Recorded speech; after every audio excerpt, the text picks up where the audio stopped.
Okay, so in the next question, what it is given to us, look, a statue 1.6 metre tall, एक statue है जो कितना toll है, 1.6 metre उसकी height है, stands on a top of pedestal. Pedestal क्या होता है, आपने देखा होगा जितने भी आपके घर के आसपास में जो भी स्क्वायर्स हैं वहाँ पे कुछ स्टैचूज हैं, लेकिन उन स्टैचूज के नीचे एक बेस बनाया जाता है, रेक्टेंगुलर बेस, जिसके ऊपर वो खड़े होते हैं statue.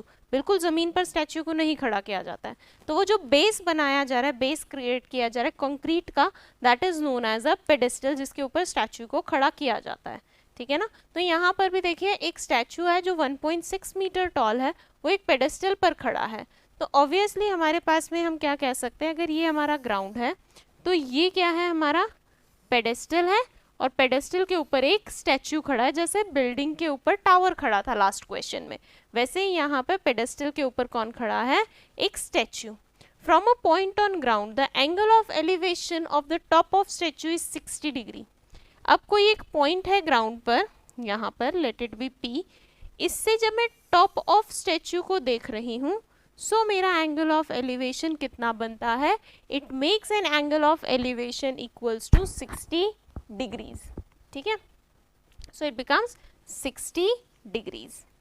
Next is, and from the same point the angle of elevation of the top of pedestal, angle of elevation top of pedestal का, pedestal का top ये है, ठीक है ना, तो top of pedestal का angle of elevation इसी point से कितना बनता है, 45 डिग्रीज.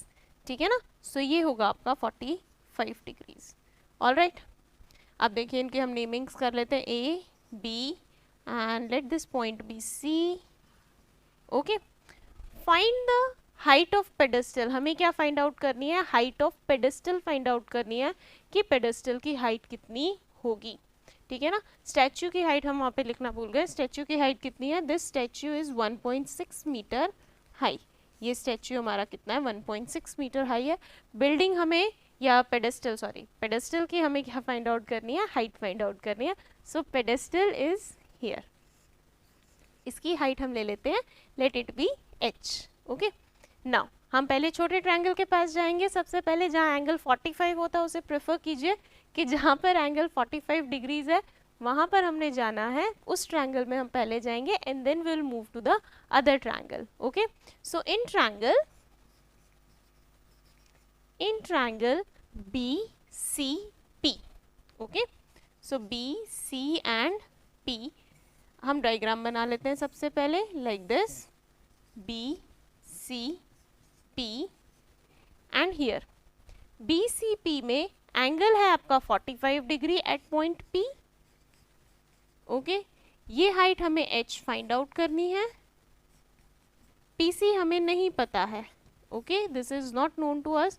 ये है base, perpendicular and hypotenuse, base, perpendicular and hypotenuse.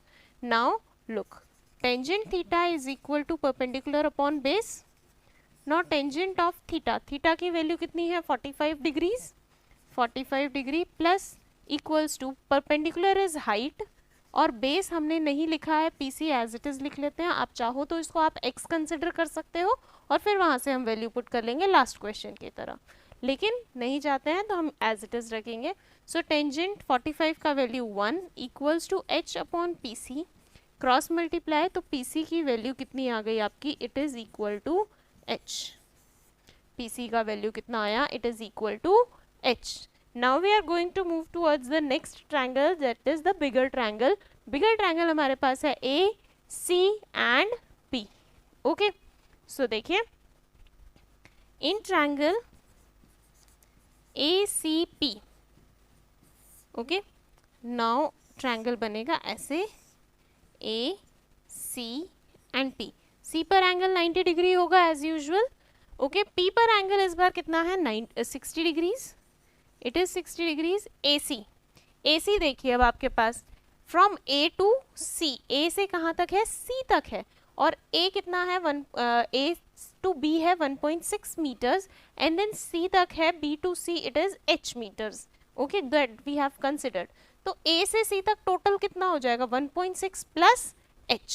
Okay, so here 1.6 plus h metres.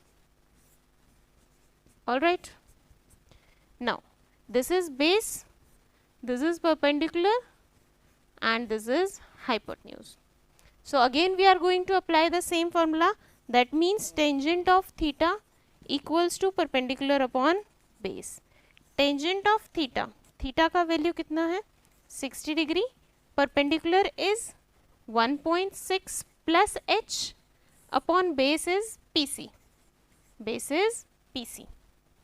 So look, tangent 60 degree का वैल्यू कितना होता है, इट इज इक्वल टू √3, किसके इक्वल होगा, √3 के इक्वल होगा, and then 1.6 plus h will remain same, 1.6 plus h upon PC का value, look from here, PC is equal to h, ये हम फाइंड आउट कर चुके हैं. So PC is equal to h, हम यही पुट करेंगे PC की जगह पर h. ओके, इसको आप इक्वेशन 1 लिख सकते हो from equation 1. Now cross multiply, √3h is equal to, √3h किसके इक्वल होगा, 1.6 plus h. Alright, now the equation is remaining in h only, so it's easy to calculate from here.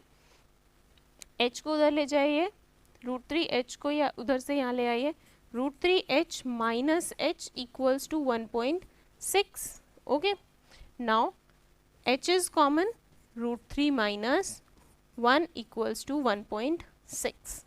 Now there is a twist, क्योंकि जब हम h निकालेंगे it becomes 1.6 upon √3 minus 1.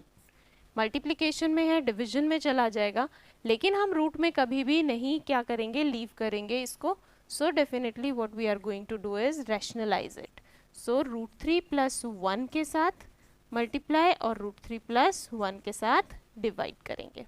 Okay, now 1.6 multiply √3 plus 1 as it is रखिए, कोई ज़रूरत नहीं है multiply करने की. And here a minus B and a plus B, it becomes a square minus b square, that means √3 square minus 1 square.